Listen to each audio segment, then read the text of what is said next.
Alô, comunidade! Começa agora o ICL Urgente, com análise e informação a quente, as principais notícias do Brasil e do mundo na tarde desta quarta-feira. Sempre às 5 horas começa o nosso ICL Urgente.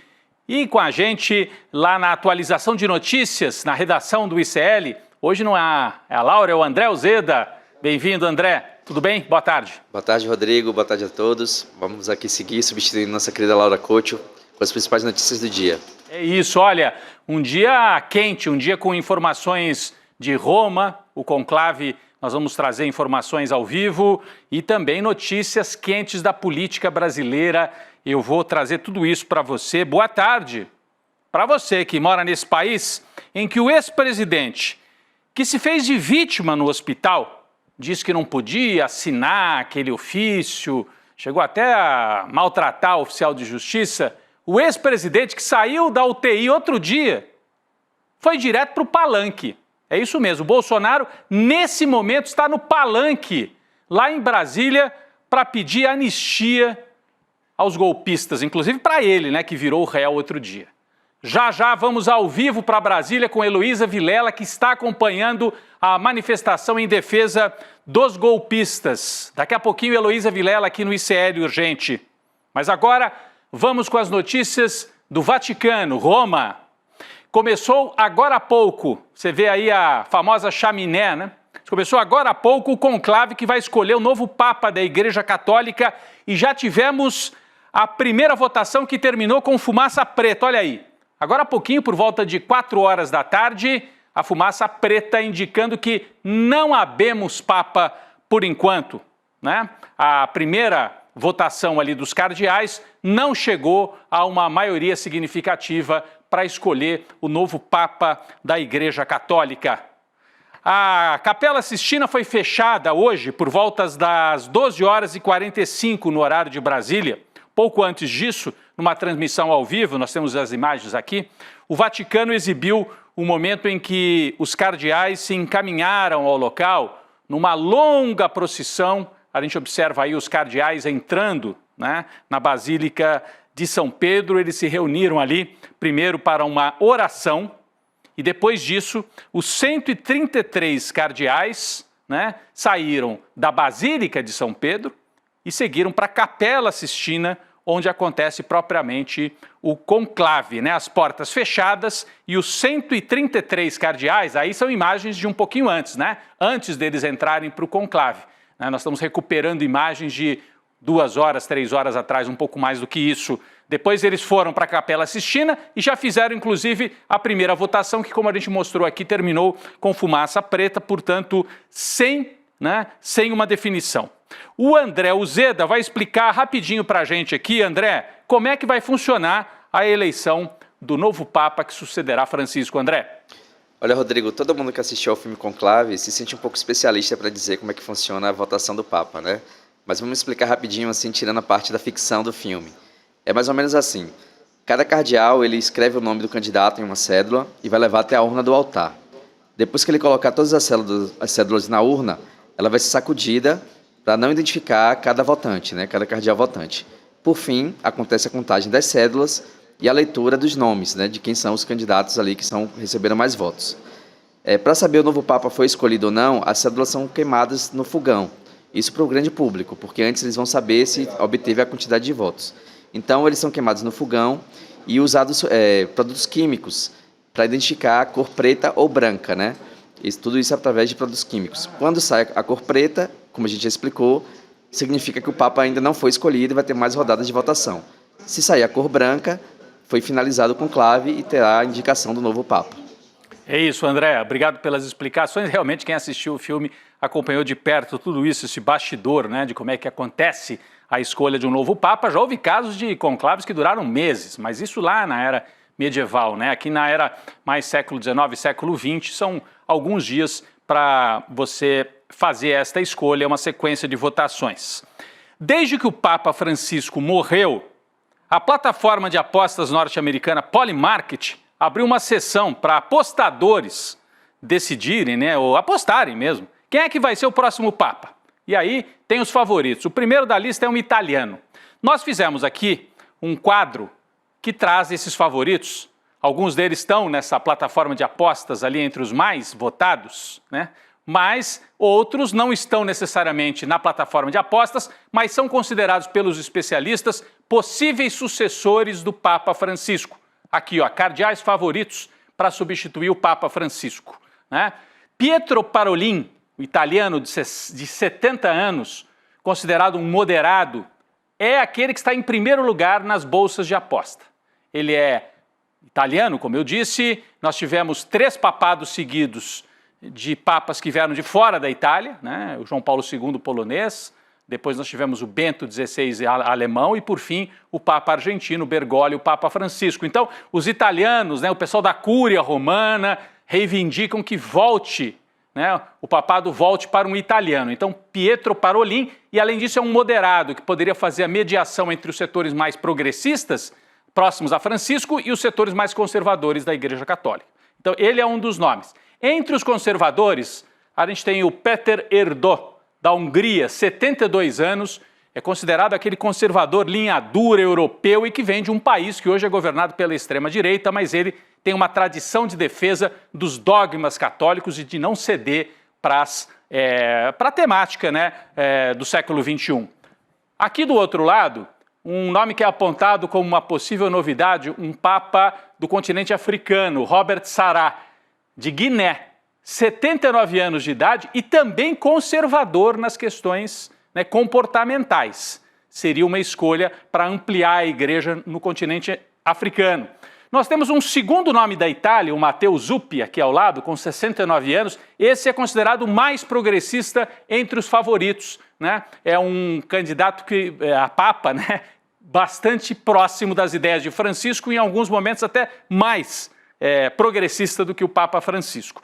E Luiz Antônio Tagle, de Filipinas, 67 anos, também da corrente mais progressista, seria um papa do continente asiático. Então a gente tem aqui um quadro com 2 italianos, um húngaro, um possível papa da África e outro da Ásia. São alguns dos nomes que estão cotados para suceder o Papa Francisco. E os brasileiros, você pode perguntar? Bom, o Brasil tem 9 cardeais votantes, né, que podem escolher, mas há pelo menos 2 nomes considerados nomes fortes e que a imprensa costuma trazer até como possibilidades de serem papas, né? Correm por fora, porque não vai ser fácil você eleger pela segunda vez, escolher um papa latino-americano. Você acabou de ter o Francisco argentino, então talvez a igreja não queira, né, apostar de novo num latino-americano. Mas há 2 nomes fortes entre os brasileiros.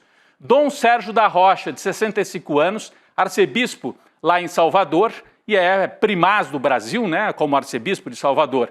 Desde 2023 é membro do C9, Conselho de Cardeais, de 9 cardeais, criado pelo Papa Francisco para aconselhar o Papa na reforma da igreja. Então, Dom Sérgio da Rocha, um brasileiro, cotado, mas correndo por fora, né? E o outro, João Braz de Avis, de 77 anos, que foi arcebispo de Maringá, era um dos cardeais mais próximos do Papa Francisco. O pessoal até lembra que ele costumava assistir partidas de futebol no Vaticano, um brasileiro e o argentino juntos lá nessa parceria também futebolística. Chegou a figurar entre os cotados em 2013, mas o escolhido naquela vez acabou sendo Bergoglio, o Papa Francisco. São 2 nomes aí para a gente acompanhar também, 2 nomes do Brasil. Bem, hoje não acontecem mais votações. A gente tem imagem, né? A gente tem uma imagem da praça de São Pedro, em frente à Basílica de São Pedro. Não sei se a gente pode colocar aqui. A gente tem também a imagem que o ICL tem transmitido ali da chaminé, né? Que só amanhã agora que ela deve trazer algum sinal para a gente.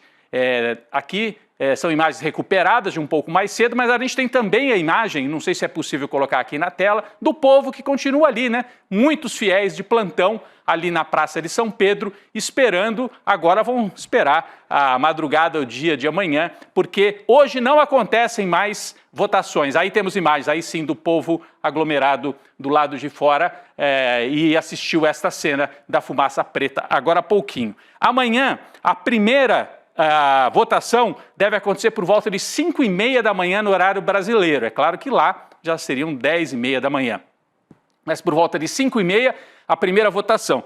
Uma segunda, se for necessário ainda pela manhã, e à tarde mais 2. Então, amanhã previstas pelo menos 4 sessões. É claro que se der fumaça branca logo cedo, você não vai para as próximas votações. Mas desde cedo amanhã o ICL estará de plantão com uma live especial acompanhando a escolha do novo Papa lá diretamente de Roma. Desde a madrugada o ICL estará acompanhando para trazer novidades. Daqui a pouco no ICL Notícias, segunda edição, mais informações e mais detalhes sobre tudo o que aconteceu nesse dia especial para os católicos do mundo e, portanto, aqui no Brasil, né, um país de maioria católica, e a importância geopolítica também, principalmente depois do papado de Francisco, que teve um papel de estadista, né, assumindo posições importantes contra a guerra e de enfrentamento ao neoliberalismo. Vamos ver se continua nessa linha ou se vai para uma linha mais moderada, dessa vez, a escolha da Igreja Católica. Bom, o mundo inteiro olhando para Roma, e os bolsonaristas insistem num tema que só interessa aos golpistas, a tal da anistia. Nesse momento acontece uma manifestação em Brasília, que começou na Torre de TV, né? Uma concentração inicial ali na Torre de TV. A gente tem imagens. Sabe quem estava lá? O réu, o ex-presidente réu, saiu do hospital e foi direto para o palanque. A gente tem as imagens, olha aí, o Bolsonaro decidiu ir à passeata pela anistia em Brasília, essa aqui foi a manchete de agora há pouco, mas depois a gente já tem as imagens do Bolsonaro lá no palanque. Ele, Malafaia, Michele Bolsonaro, né? Não foram muitos parlamentares de extrema-direita, pelo que eu pude observar nas imagens que chegaram um pouquinho antes da gente entrar aqui no ar. Eles se concentraram ali na Torre de TV. Nós temos imagens, pessoal, nossa produção tem imagens. As imagens do Bolsonaro no palanque, ali ao lado de Malafaia, ao lado de Michele Bolsonaro. Mas quem está lá para trazer mais informações para a gente é a repórter Heloísa Vilela. Elô, estou vendo que você já não está propriamente ali na Torre de TV, os bolsonaristas já saíram na caminhada em direção ao Congresso Nacional, é isso? Boa tarde. Boa tarde, Rodrigo. A Torre de TV está aqui na minha frente, eles desceram aqui por essa avenida, como você pode ver, vou sair da frente aqui um pouquinho para você ver, lá embaixo, aquelas sirenes, aquelas luzes vermelhas da polícia, ambulância, bombeiro, eles estão caminhando em direção ao Congresso Nacional. Eu tive que me afastar um pouco por causa do barulho, senão você não ia conseguir conversar comigo, mas o tempo todo da caminhada até aqui esse viaduto, eles falando de Bolsonaro, volta Bolsonaro, nós temos saudade de você, e um pouco sobre a anistia também. Então foram esses dois temas. Eu ouvi que tinha ali o senador Girão, eu vi que a Michele Bolsonaro estava a ponto de começar a discursar, e eles prometeram para o pessoal que está aqui na manifestação que quando eles chegarem lá perto do Congresso, eles não vão até o Congresso, mas quando chegarem lá perto, o próprio recém-operado Jair Messias Bolsonaro vai discursar também. Agora hoje, Rodrigo, quando eu cheguei no Congresso, eu fui pela entrada da chapelaria, que você deve conhecer bem, né? Aquela ladeirinha que desce, e a gente chega bem no centro do Congresso, de um lado a Câmara, do outro o Senado, mas para passar ali, o táxi que me levou já foi tendo que fazer um zigue-zague, porque estava cheio de barreiras no caminho dessa ladeira. E eu vi um policiamento muito maior hoje do que jamais vi desde que cheguei aqui a Brasília. E essa manifestação aqui, eles deram 2 faixas da avenida para os manifestantes, e a terceira faixa é toda de policiais militares que estão acompanhando essa marcha. O que faz a gente ter péssimas memórias, né, Rodrigo? Porque foi justamente assim que eles desceram em direção à Praça dos Três Poderes, perdão, no dia 8 de janeiro.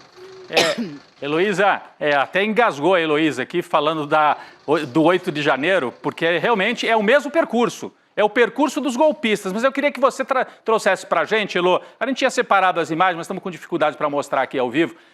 A sua impressão, eu olhando aqui pela tela, um pouco antes de entrar no ar, a gente estava separando, está aí agora, olha. O palanque não parece ter muita gente. As bandeiras de sempre de Israel, dos Estados Unidos, são os patriotas com bandeira de Israel e dos Estados Unidos. O Bolsonaro, que fazia aquela pose de coitadinho na UTI, já ali ao lado de Magno Malta, ao lado de Michele Bolsonaro, de Malafaia, aí a gente observa o povo na frente do palanque. Malafaia, que é o organizador, né? Elô, me parece pouca gente, olha aí, uns espremidinhos ali entre o gramado e a avenida que desce em direção à Praça dos Três Poderes. Você chegou a ter uma ideia assim, de número, quantas pessoas compareceram a esse evento, que me parece bastante esvaziado pelas imagens que a gente obteve aqui, Heloísa? Olha, o número que eu vi mais cedo era cerca de 6 mil pessoas. Se eles conseguiram botar esse número todo aqui, eu não sei. É muito difícil para a gente do chão, né, sem ter um lugar para subir e olhar de cima, ter uma ideia mais precisa. Mas não era um fiasco, mas também não era uma coisa grandiosa, né? Tinha gente, tinha um certo entusiasmo. Agora, passei por um grupo ali, aqui 2 quadras para trás também, reunido na esquina, gritando sem anistia. Então, também teve isso, né? Mas todo mundo ali fazendo vista, né? Porque eles chegam todos uniformizados, de amarelo ou de azul, né? Com as cores da seleção. Então, eles fazem vista, né? Muita bandeira. E muita polícia, Rodrigo, muitos policiais militares acompanhando essa marcha o tempo todo. Muito bem. Heloísa, então, a gente volta com a Heloísa a qualquer momento. Acho que no ICL Notícias, segunda edição, a Elo vai estar também ao vivo com a gente, atualizando as informações. Elo, obrigado por enquanto. Heloísa Vilela, ao vivo, lá da Esplanada, em Brasília, onde acontece essa manifestação a favor da anistia, manifestação esvaziada. Se pudermos rodar de novo aqui as imagens da manifestação, essas últimas que entraram enquanto a Elo falava agora há pouco, olha aí, ó, é manifestação muito esvaziada, gente, né? Se o Bolsonaro dependia disso aqui para pressionar o Congresso Nacional, mais uma vez, foi um tiro no pé, Agora, o que me chama a atenção para valer, eu queria até que o André Uzeda, que está na nossa redação, também participasse aqui. André, você assistiu também essas imagens? Eu estava com você ali, a gente estava observando antes de entrar aqui no ar. Acho que é a manifestação mais esvaziada do Bolsonaro desde 2021, acho que a gente pode dizer isso, né? Eu acho que sim, Rodrigo. Talvez muito parecida com aquela de Copacabana, né? Que também se imaginava que teria muita gente. E essa porque ele tinha o clamor, tinha a questão de ter saído do hospital, fez toda uma cena ali, né? Dentro na UTI, quando ele estava internado, se imaginava que ele conseguisse atrair muito mais gente do que efetivamente colocou. Então, como o Elo estava ali próxima disse, não se pode colocar um carimbo de um fiasco, mas ficou muito aquém da expectativa que se imaginava que ele conseguiria alcançar. Perfeito. Então, foi a minha impressão também. Nós dois acompanhávamos ali com a equipe de edição também as imagens e, nesse momento, os bolsonaristas saíram em marcha, saíram ali do local de concentração, ali na Torre de TV de Brasília. Olha aí uma imagem de cima do palanque, está a Michele Bolsonaro num cantinho ali também, e foram caminhando em direção ao Congresso Nacional. Então eles fazem 2 apostas, o clamor popular, que é cada vez menor, e de outro, um golpismo parlamentar. E é desse ponto que eu vou falar agora. Enquanto o Bolsonaro está lá na rua com alguns gatos pingados a essa altura, ele tem força política, eu não estou dizendo que não tenha, tem, mas hoje foi fraco. Hoje não foi bom para o Bolsonaro. E chama a atenção toda essa cena que ele armou lá no hospital, de que, não posso, oficial de justiça aqui na UTI. Aí passa uma semana, ele está em cima de um palanque fazendo discurso. Mas enquanto ele está fazendo esta cena toda, com bandeira dos Estados Unidos e de Israel, lá no Congresso está acontecendo uma espécie de um golpismo parlamentar. Vamos voltar a esse tema.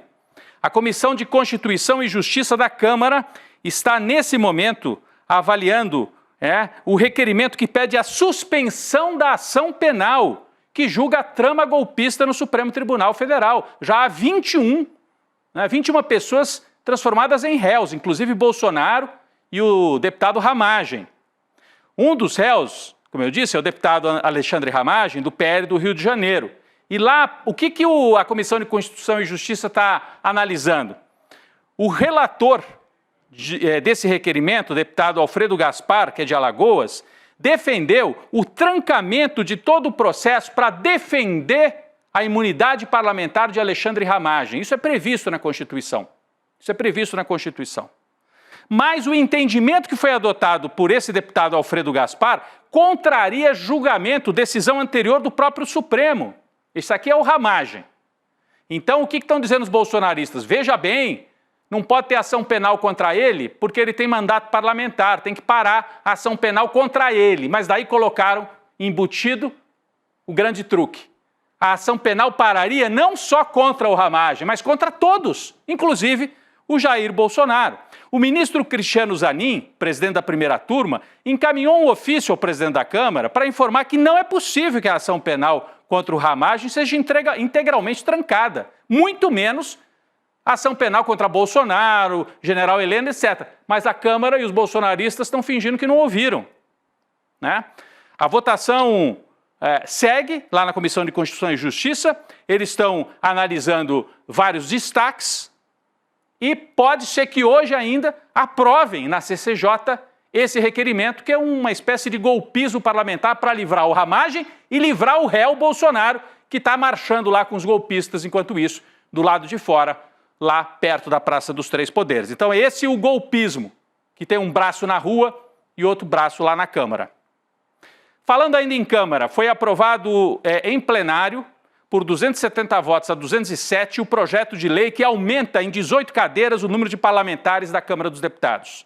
O texto ainda vai passar pelo Senado, está aqui a manchete no nosso site, né? Seguiria então, subiria para 531 o total de deputados, hoje são 513, sairia de 513 para 531.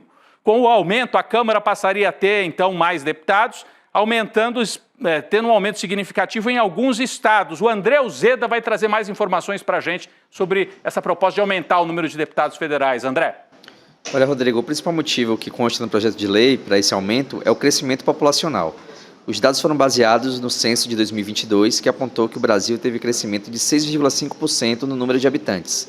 Só que a opção dos deputados foi aumentar o número de representantes em vez de distribuir as atuais 513 vagas, como você citou. A gente preparou uma arte aqui que a gente vai colocar na tela que mostra quais são os estados e quantas vagas cada um aumentou. Você vê aí as imagens, ó. No Amazonas são mais 2 vagas, no Ceará mais 1, em Goiás mais 1 vaga, Mato Grosso 2, Minas 1, Pará mais 1 vaga, Paraná também mais 1, Rio Grande do Norte 2 e em Santa Catarina é o estado que teve mais aumento, são 4 vagas. Lembrando que Santa Catarina, né, é conhecida por ser um reduto conservador e com um forte apoio bolsonarista nos últimos anos. Tem um fato importante também que a gente precisa citar, que esse aumento na Câmara Federal puxa também um aumento nas Assembleias Legislativas. Isso porque, segundo a Constituição, uma coisa está atrelada à outra. Então, para cada um deputado federal, há um aumento de mais 3 deputados na Assembleia Legislativa de cada estado correspondente. Então, esse aumento de 65 milhões que a gente viu na nossa matéria é só para a Câmara Federal. Cada Assembleia Legislativa vai ter um aumento também, e aí impacta o aumento de verba de gabinete e também o salário de cada deputado.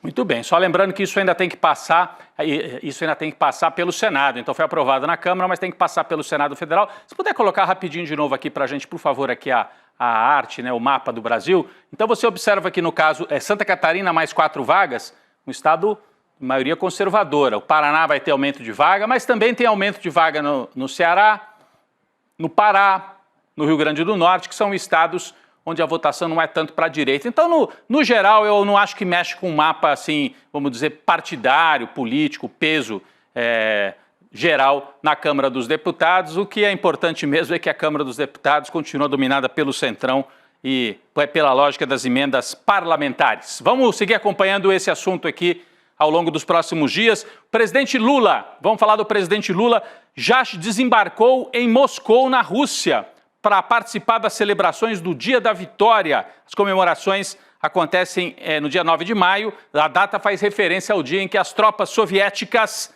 principalmente soviéticas, né, derrotaram os nazistas tomando Berlim, né? E foi a vitória definitiva contra o nazismo. De acordo com o governo russo, é esperada a participação de 29 chefes de Estado no desfile da vitória, entre eles o presidente da China, Xi Jinping, Nicolás Maduro da Venezuela e o presidente brasileiro Luiz Inácio Lula da Silva. Nas redes sociais, Lula disse que a viagem reafirma o compromisso com o multilateralismo e ressaltou que irá assinar acordos de cooperação em ciência e tecnologia e buscar ampliação das parcerias comerciais. Informação urgente que chega com André Uzeda. André, por favor. A gente tem uma informação agora, Rodrigo. Acabou de ser aprovado o parecer, né, a favor do Ramagem por 44 votos a 18 na CCJ. Então é aquilo ali que a gente estava comentando anteriormente. Os deputados votaram pela interrupção da ação penal que o Ramagem já é réu, segundo o julgamento do STF. É importante, então a gente estava acompanhando, acabou de sair o resultado, como a gente esperava, a CCJ aprovou, tem que ir para o plenário ainda, mas é um sinal muito ruim. A gente aqui já mostrou no ICL urgente o texto aprovado, abre margem para uma interpretação de que tranca a ação penal, não só em relação ao Ramagem, mas também em relação ao Bolsonaro. Então é um golpe parlamentar para parar o julgamento no Supremo Tribunal Federal. Vamos ver se isso vai ser pautado na Câmara e se vai ser aprovado no plenário. Acho muito difícil que vai ser um confronto aberto com o Supremo e o Supremo já disse que é impossível essa operação, é inconstitucional essa proposta que está sendo, que passou, que acabou de passar. Aqui o placar da votação, nós temos aqui, 62 deputados, acabou de acontecer, hein, gente? Foi agora. 44 deputados votaram a favor deste parecer, desse projeto que salva o Ramagem, tranca a ação contra ele e tranca também contra o Bolsonaro. Importantíssimo, em cima do fato, o ICL urgente trazendo essa atualização para você do fato que acabou de acontecer. Bem, importante. Obrigado, André Uzeda e a nossa equipe estavam atentos a tudo isso. Eu estava com o noticiário internacional falando de Lula na Rússia e olha, notícia internacional importantíssima também. O conflito entre Índia e Paquistão escalou, ficou mais tenso pela disputa de territórios, especialmente a região da Caxemira. Você sabe que Índia e Paquistão chegaram a formar um único país e depois houve uma separação. E aí os muçulmanos, em sua maioria, foram para o lado do Paquistão e aqueles que professam a fé hindu, em geral, do lado da Índia. O conflito já deixou dezenas de mortos, a aviação da Índia bombardeou cidades paquistanesas, então é um conflito muito sério que já deixou dezenas de civis mortos. Se a gente puder colocar aqui na tela de novo o mapa, só para as pessoas acompanharem, rapidinho aqui olha. Então, a região da Caxemira, que está aqui em destaque, ela tem partes controladas pelo Paquistão, partes controladas pela Índia e tem uma parte um pouco menor controlada pela China. Mas o André Uzeda tem mais informações, lembrando que a tensão é muito grande, Uzeda, porque os dois países têm arsenal nuclear, não é isso? Exatamente, Rodrigo. Vale lembrar, esse é um ponto muito importante, são duas potências nucleares, que têm ogivas e capacidade de armas de destruição em massa, e a tensão entre esses dois países aumentou muito após um atentado em 22 de abril, que aconteceu exatamente nessa região da Caxemira, que é uma região hoje administrada pela Índia e provocou 26 mortos. A Caxemira é de maioria muçulmana e é dividida entre a Índia e o Paquistão e disputada desde 1947, quando os países se tornaram independentes do Reino Unido. Na madrugada de hoje, o governo indiano anunciou ataques aéreos de precisão na Caxemira e no estado fronteiriço de Punjab.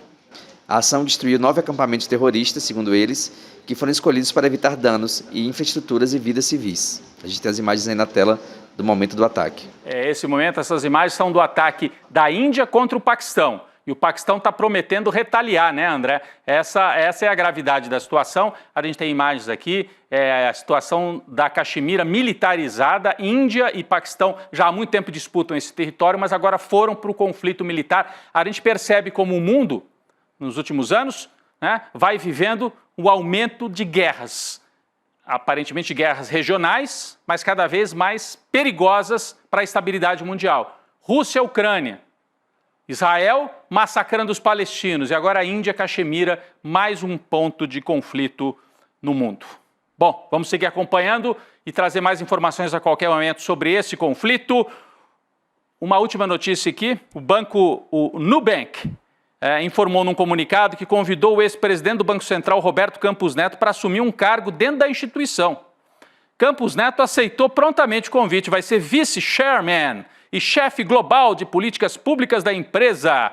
Olha só, a chamada porta giratória, sai do Banco Central diretamente para um banco, André Uzeda. O Campos Neto ele só pode aceitar a proposta em 1º de julho, Rodrigo, que é quando termina o período de quarentena dele de 6 meses após deixar o Banco Central. Ele deixou o banco em 31 de dezembro, substituído por Gabriel Galípolo, esse sim indicado por Lula. Ainda de acordo com o Nubank, Campos Neto participará do Conselho de Administração da empresa como membro não independente E vale lembrar que quando ele era presidente do Banco Central, né, o Campos Neto, ele foi muito criticado pelo Lula e também por várias pessoas do setor progressista, justamente por beneficiar o mercado financeiro em inúmeros aumentos de juros, de taxas de juros durante esse período dele à frente do Banco Central. É isso, né? Eles saem do banco, saem do Banco Central e vão para um banco particular. Então, administram o Banco Central, sempre favorecendo o setor, no qual depois vão trabalhar, ganhando milhares de reais, ou de dólares nesse caso. Não sei se ele vai receber em real ou em dólar, mas ele já tem muito dinheiro e vai ganhar mais ainda. O Campos Neto jogou os juros lá para cima e agora vai ganhar dinheiro de um desses bancos que ele ajudou como presidente do Banco Central. Vamos com uma boa notícia? Muita gente pediu e agora estão abertas as matrículas da segunda turma de pós-graduação do ICL em parceria com a FESP São Paulo. Né? Já são quase 4.000 alunos e alunas que entraram na primeira turma do curso.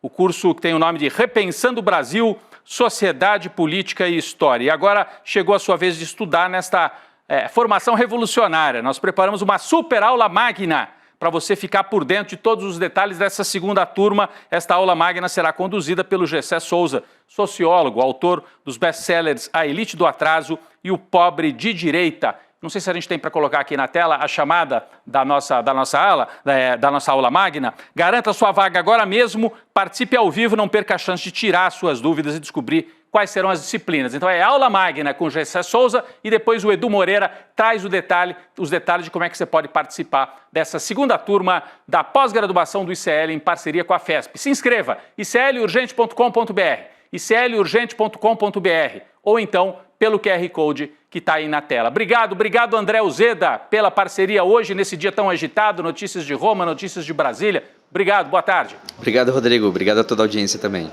Muito bem, daqui a pouco o Chico Sá e Roberta Garcia vêm aqui para o estúdio, eu depois volto aqui e participo com eles do ICL Notícias, segunda edição, aprofundando e analisando muitas das informações que nós já trouxemos aqui no ICL Urgente.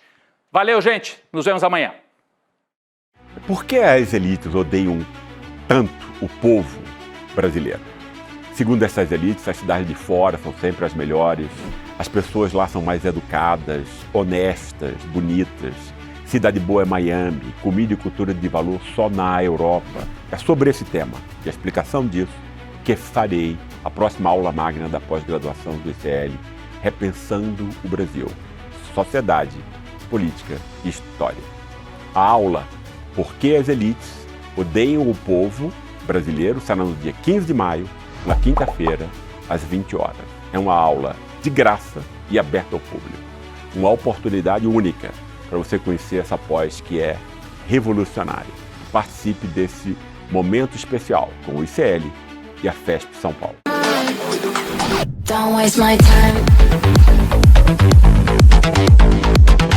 Na loja Sou ICL você encontra camisetas, canecas, mochilas e bonés que carregam ideias.